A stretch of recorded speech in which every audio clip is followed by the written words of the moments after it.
Hi, I'm Odellin, and yes, my own sister stood up at our mother's will reading, just to humiliate me in front of everyone. She called me the family mistake, and smiled like it was her favorite game, like I was some afterthought. But what she didn't know was that our mother had rewritten everything. They thought they buried the truth. But what if the truth was buried with me, alive, waiting, with receipts? Stick around. Because what happened next didn't just silence a room, it ended a legacy built on lies. 2 days. That's all the notice I got. A stiff white envelope arrived at my Atlanta apartment with embossed lettering and a scent of old paper, 2 days before the will reading. No call, no heads up, just the letter, sitting there on my doormat like a challenge. Callista had told me she'd keep me posted. That was 2 weeks ago, at the funeral. A funeral she planned down to the color of the lilies and the press release that went out to the Alumni Association. I barely got to say goodbye to Mom in private. Now this? I sat on the couch, the letter still unopened on my lap, and reached for the silk scarf tucked inside my side table drawer. Cream-colored, soft, with faded blue stitching, J.M., Jacqueline Marin, Mom's initials, the last thing she ever gave me before things got cold. Guess I'm still the last to know, I muttered, always the afterthought. I stared at the envelope again. My name, written perfectly, Miss Odellin Marin, like a guest at someone else's party. I didn't even cry. I just stood, folded the scarf carefully back into the drawer, and started packing. Charleston still smelled like magnolias and salt air, even if my memories of it had dried up long ago. Driving up to the estate felt like stepping back into a life I'd been cut out of. The iron gates opened slow and heavy, like the place itself disapproved of me showing up.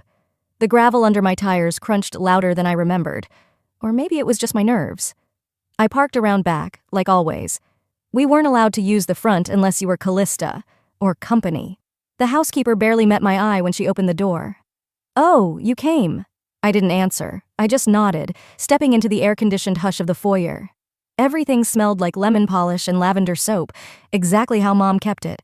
Then came the assistant, Callista's new one, tall, pouty, dripping in prep school condescension. She blinked at me like I was early to a party I wasn't invited to. "I didn't know you were attending," she said. "I was invited," I replied simply, holding up the envelope like a shield. She sniffed. "Well, they're all out by the terrace, garden attire." Of course they were. They looked like they'd stepped out of a country club catalog. Aunt Dolores gave me a warm smile and a light hug, her arms trembling a little. "Odellin, sweetheart, I'm so glad you're here. Your mom would be too." "I hope so," I said softly. Everyone else avoided eye contact, except Callista. She turned the moment I stepped onto the flagstone, her voice syrupy. "Well, look who showed up. Didn't know they were letting +1s to the reading." The air shifted. A few polite laughs, tight, nervous, but mostly silence. I didn't respond. I'd learned long ago that Callista thrived on reactions. Deny her that, and you robbed her of oxygen. I took a seat at the edge of the long table under the striped canopy. I didn't belong to their club, not with my flat shoes and $30 dress from Marshall's, but I was here. That counted. As I settled in, my eyes wandered to the hydrangeas lining the stone wall, blue and full like they were blooming just for spite. I breathed deep. Flashbacks buzzed in the back of my head. Callista getting a brand new car at 16, me scraping together bus fare, her skipping college because she deserved a break, me working 3 jobs to survive it. I was the daughter they barely tolerated, I whispered to myself, the one they always expected to stay quiet. But not this time. Just as the lawyer stepped into view from the French doors, I saw it. Callista, seated across from me, reaching into her designer purse. She pulled out a folded paper, glanced around, and slid it beneath the table toward the man seated beside her. Uncle Rowan. It was quick, smooth, practiced. But I saw it, and that's when I knew. This wasn't going to be just a reading of names and assets. It was a setup. The room shifted the moment Mr. Whitlow stepped through the glass doors of the sunroom. Conversations dropped off. The clinking of coffee spoons on porcelain plates halted mid-motion. Even the air felt different, like it held something dense and waiting. I sat still, hands folded neatly in my lap, pretending I hadn't just seen my sister slide something beneath the tablecloth. Mr. Whitlow cleared his throat and gave us a polite nod. "Thank you all for coming. I know this is a difficult time, and I'll do my best to be brief and respectful." Callista rose from her velvet chair like she was auditioning for a soap opera, her face arranged in solemn poise. She moved to stand beside the lawyer, placing a hand on his arm like they were old friends. "Let's just hope this isn't one of Odellin's surprises," she said with a bright, cutting laugh. The silence that followed wasn't supportive, it was loaded, a kind of awkward agreement that no one would challenge her. I felt my cheeks flush, but I didn't say anything. Let her have her moment. Whitlow blinked slowly, like her comment had caught him off guard, but he moved forward. He opened his briefcase with deliberate care, as though stalling might make the next part easier. "We'll begin with confirming presence," he said. "O'Dellin, if you don't mind, this is just a form acknowledging your attendance and your understanding of the proceedings." He handed me a single sheet of paper with a glossy blue header and an empty signature line. I frowned. "Just me?" Whitlow nodded. "Yes, just formality." From my left, Aunt Dolores shifted in her seat and leaned in slightly. "They didn't ask me to sign anything last time," she whispered, more to herself than to me. Her voice was soft but not uncertain. I studied the document. It was printed by Whitlow's firm, but something about it felt off. There were no details listed, just a title, some legal language, and that signature line. "I'd like a copy of this," I said quietly. Callista's husband, Brent, the human wallpaper, shifted slightly. For a moment I thought he might speak, but of course he didn't. Whitlow nodded again and took the form back, tucking it gently into his briefcase. "Of course." The sun filtered through the arched windows behind him, painting pale gold streaks across the carpet. A breeze brushed the sheer curtains, stirring the air enough for me to catch a trace of Callista's perfume, something expensive, sharp, and floral. She tilted her head, eyes cool and playful. "O'Dellin was the most attentive daughter, weren't you?" No one responded. She went on, "Especially after Mom got sick. All those late-night calls, the visits. She made Mom feel so guilty, like it wasn't enough, you know?" Her tone was light, but the weight of her words landed like a slap. She didn't say it outright, but she painted me as a manipulator in one breathless sentence. I didn't look at her. Instead, I reached for the scarf in my bag. That old silk square with my mother's initials stitched in a faded thread. I held it tightly in my palm. A flash of memory, Mom in hospice, thin as paper, her hand trembling as she pressed this scarf to her chest. Her voice barely above a whisper, "Don't let them take everything." I had nodded through tears, not fully understanding what she meant. Now, sitting in this room dressed up like a southern brunch, I understood perfectly. This wasn't just about inheritance. This was about erasure. Mr. Whitlow cleared his throat again. "If we're all settled, I'll begin reading the last will and testament of Maribel Wainwright." He looked around the room, then paused, his eyes landing directly on me. "You may want to sit down for this." The sunroom had grown still, but not quiet. The kind of stillness that buzzed in your ears. I barely heard my own breath as Mr. Whitlow adjusted his glasses, cleared his throat, and unfolded the document in front of him with deliberate slowness. He started reading the will in a tone that tried, but failed, to sound routine.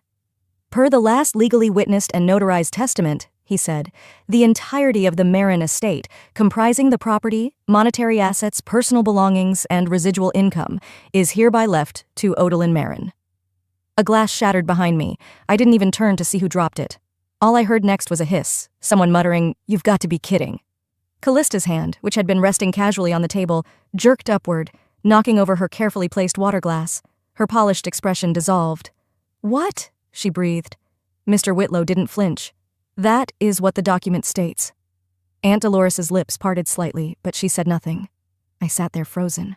I wasn't even sure I had heard it right. My name. Everything. Then came the pause. "However," Mr. Whitlow said, voice tightening, "there is a clause." Of course there was. He held up another sheet of paper and continued. "The inheritance is contingent on Miss Marin maintaining the family estate, residing in it, keeping it functional, for a minimum of 1 year. During this time, no sale, redevelopment, or transfer of property rights is permitted." He glanced briefly at Callista, then back at me. "In addition, Miss Callista Marin is to be barred from initiating or facilitating any structural changes, financial reassessments, or sale discussions concerning the estate during this period." My stomach flipped. I wasn't sure if it was from shock or from the sheer weight of what that clause meant. "This is a joke!" Callista snapped, standing so fast her chair squealed backward. "That's not what Mom wanted." She turned on me like a blade. "You put that in her head, didn't you? All those calls near the end, crying about being left out, playing the martyr while I managed everything." "Callista," Aunt Dolores tried, but was quickly silenced. No, they need to hear this," she snapped, gesturing to the few distant cousins and family friends lingering near the back. "She didn't even visit for years. Then suddenly, when Mom got sick, she's at her bedside like Florence Nightingale rewriting history." I kept my eyes steady on the tablecloth. I could feel every muscle in my back trying not to curl in shame. But shame for what? She guilted her into this, whispered to her in the dark. She didn't even cry at the funeral. I didn't flinch, not because it didn't sting, but because I knew if I gave her one tear, she'd twist it into proof. Mr. Whitlow interjected, "Miss Marin, these terms were written directly by your mother, in her own hand. The will was signed in front of a notary and 2 independent witnesses." "She was confused," Callista snapped. "She had started mixing things up. You said so yourself, Dolores." "I said she was tired," my aunt murmured, "not confused." For a moment, no one said anything. The sunlight filtered through the tall windows, casting soft shadows across the floor. Ironic how gentle everything looked in a room full of knives. "Did she leave anything else?" I asked softly. My voice felt like it came from somewhere outside my body. Mr. Whitlow hesitated, then reached into his briefcase, producing a sealed envelope. "She did. She left this for you, O'Dellin." I took it with both hands. The envelope was heavy, more than just paper. It held something dense, almost sacred. I turned it over, breaking the seal. Inside, a single folded page. My name was at the top. Her handwriting, my mother's familiar loops and slants stretched across the page in blue ink, slightly faded. It started gently, an apology wrapped in grace, but within just a few lines, she said something that made the entire room fade from my awareness, something that redefined every memory I had of her. I didn't even realize I was holding my breath until the rustle of paper brought me back. The letter felt lighter than air, but heavier than grief. I unfolded it slowly, carefully, like if I moved too fast, the truth inside might disappear. My mother's handwriting curved across the page in a way I hadn't seen since before the tremors set in. Somehow, it looked both fragile and furious. I didn't plan to read it aloud, but I did. My voice cracked on the second sentence. "To O'Dellin, you showed up when no one else did. You made me soup when I couldn't speak. You stayed when your sister filed the power of attorney papers without telling me. You are the only one who didn't ask me to sell the home, only to rest in it." No one interrupted. Not yet. Even the old grandfather clock in the corner seemed to hold its chime. I went on. The ink trembled like a whisper. "I was not confused when I wrote this. I was tired, but not confused. And I want you to know. I changed the will after she tried to sell the house beneath my feet. I couldn't stand the thought of being tucked away while strangers walked through our halls." I looked up. The sunroom felt suddenly colder. Callista stood like a statue carved from resentment. One of our cousins shifted in his chair, clearly regretting showing up in a tie. The room had shifted, just slightly, but enough that I could feel the weight of every eye turning toward her. "I didn't do anything she didn't want," Callista finally said. Her voice was strained, brittle. "She was sick, delirious. You think she could make that kind of decision in a hospice bed?" I didn't respond. I didn't have to. Instead, I stepped forward, holding the letter, and turned it toward Mr. Whitlow. "Can you confirm the date this was signed?" He adjusted his glasses, leaning in. "It was witnessed by 2 of our staff, the same day the hospice nurse noted full cognitive clarity. I have the documentation." The color in Callista's face drained fast. "You pushed her," I said quietly, not to accuse, but to state. "You talked to a realtor while she was recovering from pneumonia." Callista's voice rose an octave. "You have no idea what she was like in the end. She was scared, O'Dellin. She clung to your voice because you told her what she wanted to hear." Aunt Dolores stepped in, firm but calm. "Don't. You can spin it however you like, but I saw her with my own eyes. Your mother was more herself in those final days than she'd been in years. And you tried to evict her from her life." That hit harder than anything I could have said. Callista stepped back, stung. She looked around for support, but no one moved. Even her husband kept his eyes on the carpet, like the truth was too sharp to look at directly. I turned, slowly, and walked toward the parlor's front window. The letter folded in my hands like a pressed flower, something meant to last longer than its original form. I didn't say much, only, she didn't want to be sold like a property. I honored that. And that's when the silence fell. But it wasn't the silence I'd grown up with. The one that used to mean shame, that made me shrink into corners at family events or pretend not to hear when my name was left off plans. This was different. For the first time in years, no one had anything to say to me, but the silence wasn't shame, it was fear. We moved from the sunroom to the garden lounge of the estate club, where brunch was set up like nothing had just cracked a family wide open. Finger sandwiches lined silver trays, mimosa pitchers sweated onto linen, and someone had the nerve to cue up jazz music like it would soften what had just happened. I sat by the far window, sipping black coffee from a delicate porcelain cup I didn't remember owning. Across the room, I saw Callista floating from table to table, all smiles and small laughs, like she hadn't just been publicly stripped of control. She leaned in too close to some of the older guests, hand on their shoulders, nodding solemnly at all the right moments. Damage control. That was her gift, but I had no interest in performing. The letter was still folded in my lap, the creases now warm from the heat of my hand. Aunt Dolores sat beside me, quiet, alert. A few cousins passed with awkward glances. Some nodded, others just stared. But I noticed something in their eyes that hadn't been there before. Recognition. Callista's voice broke through the chatter, too loud to be casual. "Odellin always had this unique relationship with Mom," she said, turning to a trio of family friends who had known us since childhood. "She had a way of making herself the victim. I just wish she hadn't taken advantage when Mom was at her weakest." One of the women, a friend of my mother's who used to braid my hair on Sunday mornings, let out a slow, disappointed breath. "That's low," she murmured, not quite under her breath. Dolores stood up then, not with a shout, just calmly gathered her purse, gave me a look, and walked out the French doors without saying a word. I took a slow sip of coffee, then placed the cup back on the saucer. The quiet inside me wasn't passivity, it was fuel. I stood up, not raising my voice, but cutting through the air like glass. "Callista," I said clearly, "I never needed to manipulate anyone, and I have every document to prove that." The room stilled. Callista turned to face me, that polished smile cracking just enough to see the panic beneath. "Excuse me?" "I kept the paperwork," I said, folding my arms. "Emails, signed documents, timestamps, even the voicemail Mom left me after you filed the power of attorney behind her back." A hush fell like a curtain dropping mid-scene. "You want to go public with that lie?" I asked, steady as stone. "Then I'll go public with the truth. All of it." Someone coughed in the corner. Another guest shifted awkwardly. People began to subtly turn their chairs in my direction. Callista blinked hard, her voice sharper now.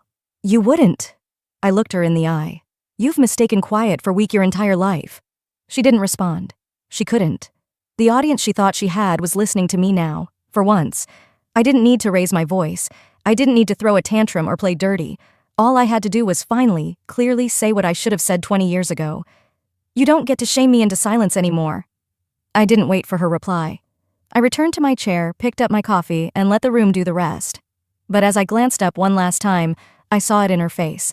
Not embarrassment, not sadness, panic. Like she'd finally realized I wasn't going to be her punching bag anymore. The brunch had ended with Callista's smile cracking, but whatever fractured that day didn't slow her down. If anything, it made her more dangerous. A week later, I found a manila envelope wedged awkwardly into my mailbox. My name was typed across the front, cold and impersonal. Inside, a court summons. She'd filed a motion to contest the will, claiming our mother had been under emotional duress and that I had coerced a dying woman into rewriting her estate. The legal term she leaned on was undue influence. I stood in my front hallway, reading the words over again.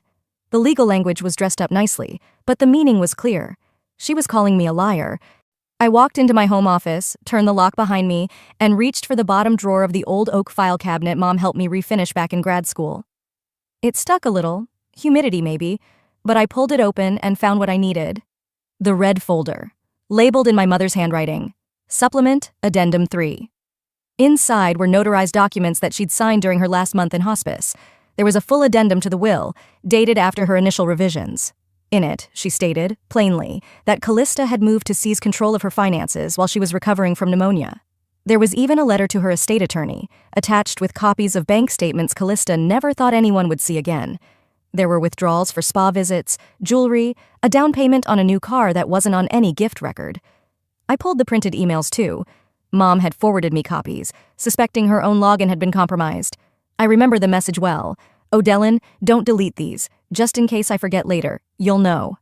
I knew. And now I was done letting her memory be rewritten by someone who only showed up when there was something to gain. By noon, I was on the phone with the legal clinic I'd visited once before, back when I was helping a friend through a conservatorship battle.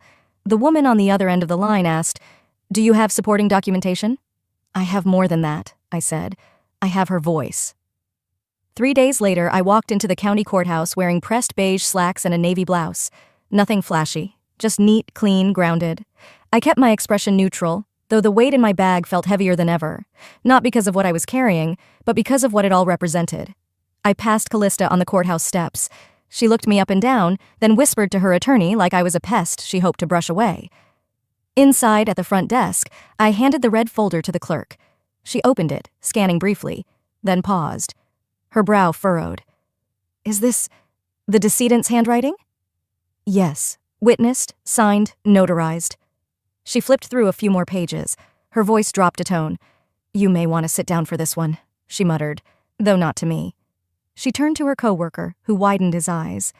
I didn't sit. I just signed the counter-motion papers with a steady hand and stepped aside. That night, I sat in my home office, light spilling onto the hardwood, casting a soft glow over the worn corners of old files. I looked around and finally allowed myself to breathe. This wasn't about money anymore. This was about the way Callista tried to paint over history. She wanted to erase the months I fed mom broth when she could barely lift a spoon. Pretend I hadn't spent nights in a chair beside her bed while the oxygen machine hissed beside us. Erase the part where I honored mom's wish not to be moved, not to be managed. She's not just trying to humiliate me, I said aloud, to no one. She's trying to erase me. But here's the thing about silence. When you let it build, let it sharpen, let it hold its shape, it cuts cleaner than shouting ever could. And this time, I wasn't hiding. She started a war over paper. She forgot I knew where the originals were buried. The sun hadn't fully risen when I left the house that morning, but the air already felt heavy, like it knew a storm was coming. I parked a block away from the courthouse, choosing the quiet rather than being dropped directly into the chaos I sensed was waiting. As I neared the plaza, I spotted them. Tripods, boom mics, people with badges that read press clipped to their coats, and in the middle of it all, my sister. Callista was already mid-performance. She had on that soft lavender coat she only wore when she wanted to seem relatable. Her makeup was perfect, but her voice was trembling in all the right ways. I only ever tried to protect our mother, she told a journalist, her lower lip catching just the faintest quiver. But money changes people. The reporter nodded sympathetically, jotting something on a pad. We understand your sister is due to arrive shortly? Callista's expression shifted for just a moment, a flash of tight control. Yes, I'm sure she has her version. I paused just out of frame, close enough to catch every syllable, far enough to go unnoticed. So that was her move. Shape the story before I could speak. Paint herself as the grieving daughter betrayed by a greedy sister. Use the cameras to erase the evidence I held. But I came prepared. I stepped forward, heels clicking softly against the concrete. I wasn't dressed for pity, just truth. A charcoal suit, flat shoes, hair pulled back, no frills, just facts. The crowd quieted as I approached. The lead journalist, a woman in her 40s with sharp eyes and a coffee stain on her sleeve, turned toward me. Miss Marin, she asked, would you like to respond to your sister's statement? I didn't answer immediately. Instead, I reached into my tote and pulled out a sealed envelope. I handed it to her without a word. She opened it. Inside, a packet containing time-stamped screenshots, email threads showing Callista's wire transfers from our mother's joint account, and a notarized letter from the hospice nurse, dated 2 months before our mother passed. The nurse had written, patient expressed repeated concerns about her daughter Callista accessing bank records without consent. Recommended independent oversight. Logged on file. The journalist's lips moved silently as she scanned the page. Then she looked up. Ma'am, where did you get this? My mother gave it to me, I replied. She knew this day might come. Before the journalist could respond, a voice rose from the crowd. I can confirm that. We all turned. Nurse Jeanette stood near the back, wearing her old badge around her neck. I was her night shift nurse. I filed a report when Miss Callista raised her voice and waved a checkbook at her mother. She was recovering from pneumonia. She cried herself to sleep that night. Murmurs rippled across the plaza. One man took a cautious step back from Callista. Another woman shook her head and muttered, disgusting. Callista's composure slipped. This is a smear campaign, she snapped. None of this proves manipulation. She was dying. She didn't know what she was doing. I turned to face her fully, but my voice didn't rise. She knew exactly what she was doing. She changed her will after you tried to move her into a care facility she never agreed to. You wanted the house gutted and flipped into luxury condos. You even toured the architect through the backyard while she was asleep. Callista's mouth opened and closed, but no words came out. I stepped closer, not to threaten, but to finish what had started. I'm not here to ruin you, I said. I'm just done pretending. Done playing the quiet one while you rewrite history in broad daylight. The cameras turned toward me. I didn't flinch. I didn't smirk. I just stood there, truth in hand, storm behind me. Silence fell again, but this time it wasn't mine. It was hers. I walked into the courtroom with steady feet, but inside my heart wasn't still. It was focused, laser sharp. There was no bailiff announcement, no formality. People had already filled the rows. Neighbors, extended cousins I hadn't spoken to in years, former church friends of Mom's. And the press, they were there too, eyes sweeping from Callista's bright blazer to my quiet gray dress. This wasn't a hearing, it was theater. And my sister had cast herself as the star. She stood just feet from the bench, one hand dramatically placed on a folder. I already knew what was inside. The older will. The one she'd pushed Mom to sign during a fevered recovery. The judge entered and everyone rose. Then came the tone that sliced the air. We are here to finalize the probate of the estate of the late Maeve Marin. We will hear both parties' evidence. Miss Callista Marin, you may begin. Callista cleared her throat. Your Honor, this is my mother's legally recognized will, signed, witnessed, and notarized. I've submitted copies to the court and to opposing counsel. I didn't interrupt. Not yet. She continued, in that sickly sweet tone she always used when playing innocent. It names me the sole executor and heir of the estate, which I accepted not out of greed but responsibility. My sister Odeline was not involved in Mom's care during her final year. She only appeared when the paperwork was done. I'm afraid my mother was pressured, possibly manipulated. The courtroom buzzed. A few reporters started scribbling. The judge turned to me. Miss Odeline Marin, do you wish to respond? I stood up, quietly without drama. I held a single envelope in both hands and walked forward. Yes, Your Honor, I have a later will, signed by my mother, dated and notarized 1 month after the version presented by my sister. The room hushed. The judge raised his brow and gestured for the bailiff. I handed over the envelope, sealed in pale blue. My mother's handwriting looped across the flap. Familiar, soft, undeniably hers. The judge slit the top carefully. His eyes skimmed. He nodded. This document appears